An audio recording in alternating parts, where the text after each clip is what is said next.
ले व्यवस्था अध्याय 12 में परमेश्वर जच्चा के संबंध में नियम देता है जिसने बच्चा पैदा किया है। इसराइलियों से कहे कि जो स्त्री गर्भिणी हो और उसके लड़का हो तो वो 7 दिन तक अशुद्ध रहेगी, जिस प्रकार वो ऋतुमती होकर अशुद्ध रहा करती, और 8वें दिन लड़के का खतना किया जाए। फिर वो स्त्री अपने शुद्ध करने वाले रुधिर में 33 दिन रहे, और तब तक उसके शुद्ध हो जाने के दिन पूरे न हो तब तक वो ना तो किसी पवित्र वस्तु को छुए और न पवित्र स्थान में प्रवेश करे। और यदि उसके लड़की पैदा हो तो उसको ऋतुमती की सी अशुद्धता 14 दिन की लगे, और फिर 66 दिन तक अपने शुद्ध करने वाले रुधिर में रहे। और जब उसके शुद्ध हो जाने के दिन पूरे हो तब चाहे उसके बेटा हुआ हो चाहे बेटी, वो होम बलि के लिए 1 वर्ष का भेड़ी का बच्चा और पाप बलि के लिए कबूतरी का एक बच्चा या पंडुकी मिलाप वाले तंबू के द्वार पर याजक के पास लाए। ले व्यवस्था 12 2 से 6 पद तक। इसलिए पाप बलि और पवित्रीकरण की बलि आवश्यक थी। तब याजक उसको यहोवा के सामने भेंट चढ़ाकर उसके लिए प्रायश्चित करे, और वो अपने रुधिर के बहाने की अशुद्धता से छूटकर शुद्ध ठहरेगी। जिस स्त्री के लड़का या लड़की उत्पन्न हो उसके लिए यही व्यवस्था है। और यदि उसके पास भेड़ या बकरी देने की पूंजी न हो तो 2 पंडुकी या कबूतरी के 2 बच्चे, एक तो होम बलि और दूसरा पाप बलि के लिए दे, और याजक उसके लिए प्रायश्चित करे, तब वो शुद्ध ठहरेगी।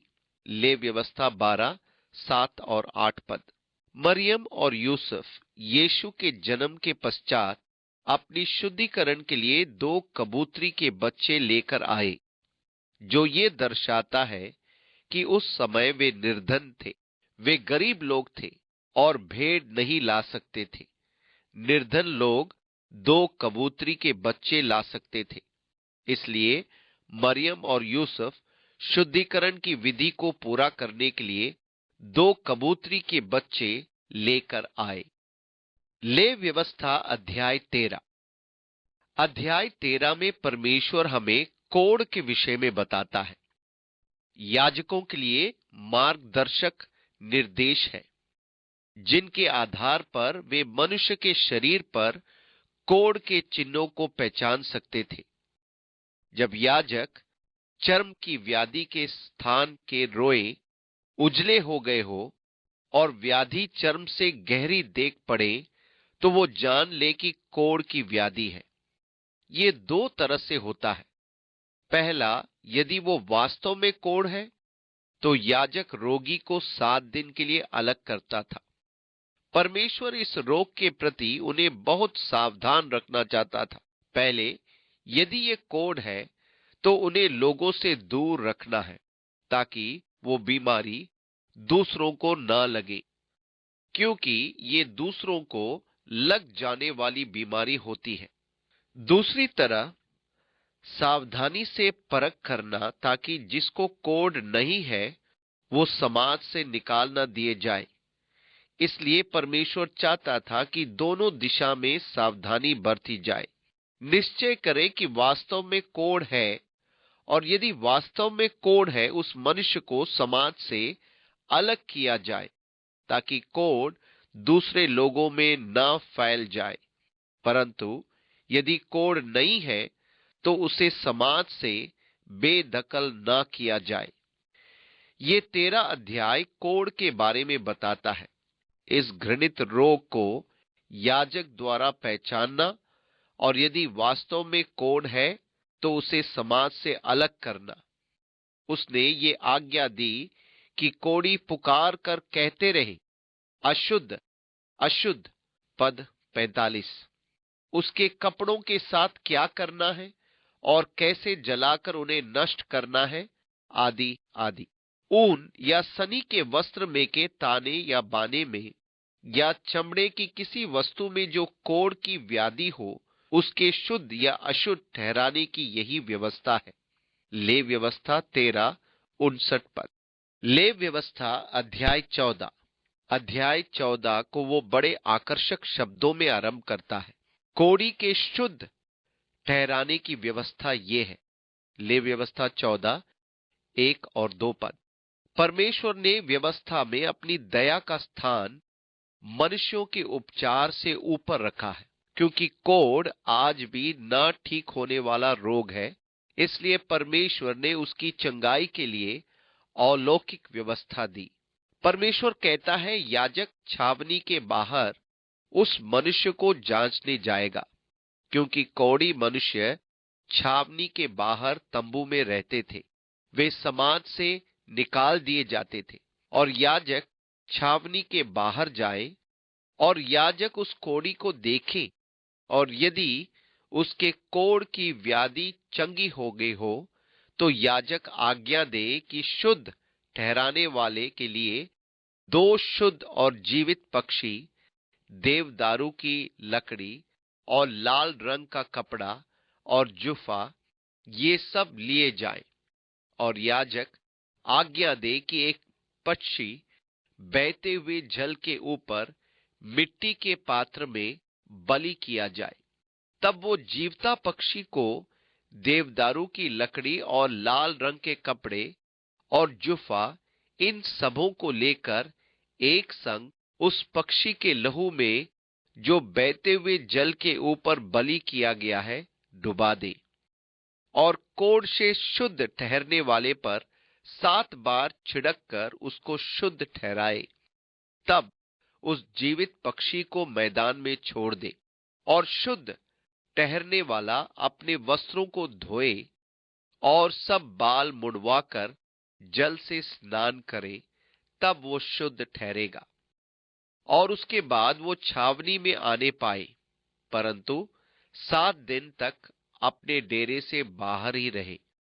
और 7वें दिन वो सिर, दाढ़ी और बाहों के सब बाल मुंडाएं और सब अंग मुंडन कराएं, और अपने वस्त्रों को धोए और जल से स्नान करे, तब वो शुद्ध ठहरेगा। और 8वें दिन वो 2 निर्दोष भेड़ के बच्चे और 1 वर्ष की निर्दोष भेड़ की बच्ची और अन्न बलि के लिए तेल से सना हुआ एपा का 3/2 अंश मैदा और लोज भर तेल लाए। ले व्यवस्था 14:3 से 10 पद। उसके दोष बलि, पाप बलि और फिर होम बलि या पवित्रकरण बलि चढ़ानी होती थी।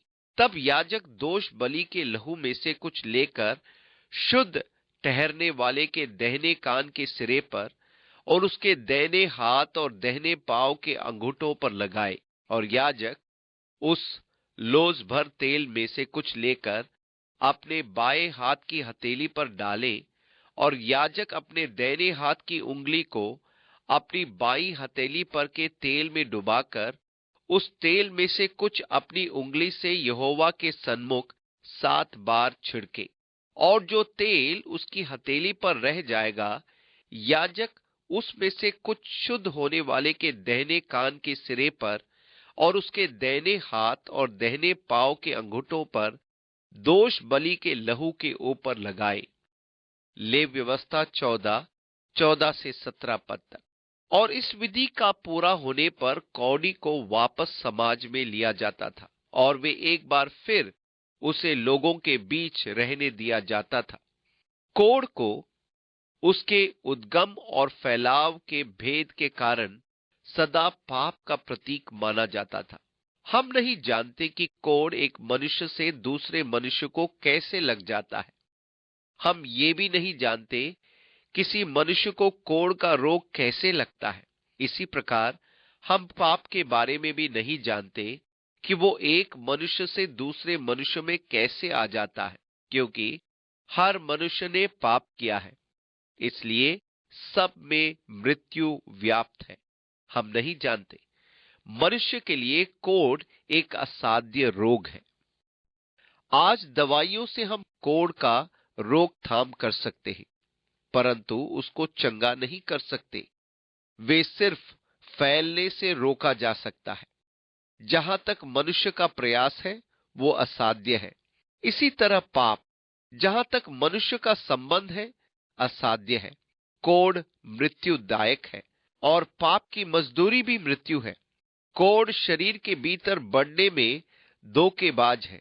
सबसे पहले वो तंत्रिकाओं में लगता है और तब किसी मुख्य अंग को ग्रस्त करता। वैसे ही पाप भी धोखे से धीरे धीरे बढ़ता है और मनुष्य की इच्छा शक्ति को नाश कर देता है। कोढ़ के शुद्धिकरण में हम दो पक्षी देखते हैं। एक को बहते हुए जल के बर्तन पर मारकर उसका लहू एक बर्तन में रखना और दूसरे पक्षी को उस लहू और पानी के मिश्रण में डुबाना। मुझे निश्चय है, यदि आप ध्यान दें, ये सब चीजें प्रतीकात्मक है। देवदार की लकड़ी का भी एक कारण है, लाल रंग के कपड़े का भी कारण है, जुफा भी अपना स्थान रखता है, पानी मिश्रित लहू का भी एक कारण है। मुझे पूरा विश्वास है कि ये सब यीशु मसीह और उसके बलिदान की ओर संकेत करते हैं। पुराने नियम में ऊपर से नीचे तक लाल रंग के बुने हुए कपड़ों का वर्णन यीशु मसीह की ओर इशारा करता है। यहां कोढ़ी को लाल रंग का कपड़ा लाना था। हमें याद है कि राहाब को अपनी खिड़की से लाल रंग का कपड़ा लटकाने की आज्ञा दी गई थी, ताकि जितने भी उस घर में हैं बचाए जाए जब इस्राएल की संतान यरीहो को विजय करे। परंतु देवदार की लकड़ी क्रूस की ओर इशारा करती है और वे सब इस तरह क्रूस की ओर देख रहे थे। हो सकता है कि क्रूस देवदार की लकड़ी की ही रहा हो, मुझे नहीं मालूम, और ना ही ये आश्चर्य करने का विषय है। रोमी सिपाही ने जब यीशु की पसली पर भाला मारा था, तब खून और पानी निकला था, जो यीशु मसीह के खून से साफ किए जाने की ओर संकेत करता है। उन्होंने जुए को सिरके में डुबाकर उसके मुंह पर लगाया जब वो चिल्लाया था, मैं प्यासा हूं। इसलिए मैं विश्वास करता हूं कि इन सब वस्तुओं का एक प्रतीकात्मक संकेत है। इसलिए जब आप इसे पढ़ते हो तो आत्मा के लिए अपने हृदय को खोलें। मुझे निश्चय है वो आपसे बात करेगा और इन चीजों का महत्व आपको बताएगा। मैं धर्मशास्त्र को बड़ा चढ़ाकर समझाने के पक्ष में नहीं हूं, परंतु मैं ये तो मानता हूं कि उसमें निश्चय ही आत्मिक उपमाएं दी गई है। इसलिए मैं ये विषय उन लोगों के लिए छोड़ देता हूं जो ये समझे कि इन बातों के आत्मिक परिप्रेक्ष्य का अधिक ज्ञान है। शुद्ध किए गए मनुष्य को समर्पित करने का विधि यह थी। उसके कान पर, अंगूठे और पांव पर लहू लगाने का संकेत है कि वे अपने जीवन को परमेश्वर को समर्पित करता है। यही सब हारून के लिए किया गया जब उसको याजक पद के लिए शुद्ध किया गया था। उसके कान, अंगूठे और सीधे पांव के अंगूठे पर लहू लगाया, ये कहते हुए कि तुम्हारे कान परमेश्वर की ओर लगे रहे, तुम्हारे हाथ परमेश्वर के कार्य में लगे रहे, तुम्हारे पांव परमेश्वर के मार्ग पर लगे रहे। अपने पापों से केवल शुद्ध होना ही काफी नहीं है, हमें अपने जीवन को परमेश्वर को समर्पित करना होगा प्रतिज्ञा के साथ।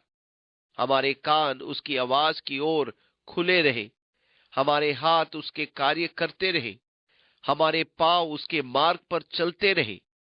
और इसी सदृश कोढ़ी मनुष्य की शोधन विधि है और पापी मनुष्य के शुद्धता के नियम है, ताकि वो प्रतिज्ञा के साथ परमेश्वर को स्वयं का समर्पण करे।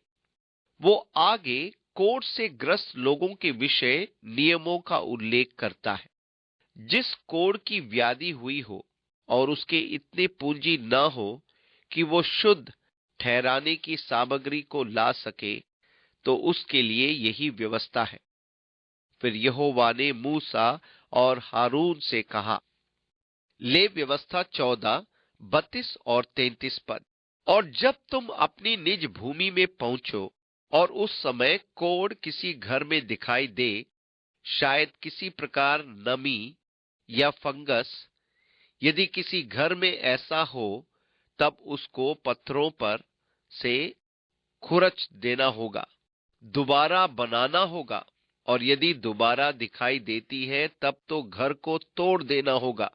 परंतु यदि दोबारा प्लास्टर करने के बाद वो फिर दिखाई नहीं देती है, तब घर को शुद्ध माना जाए और उसमें लौटकर वास किया जा सकता है।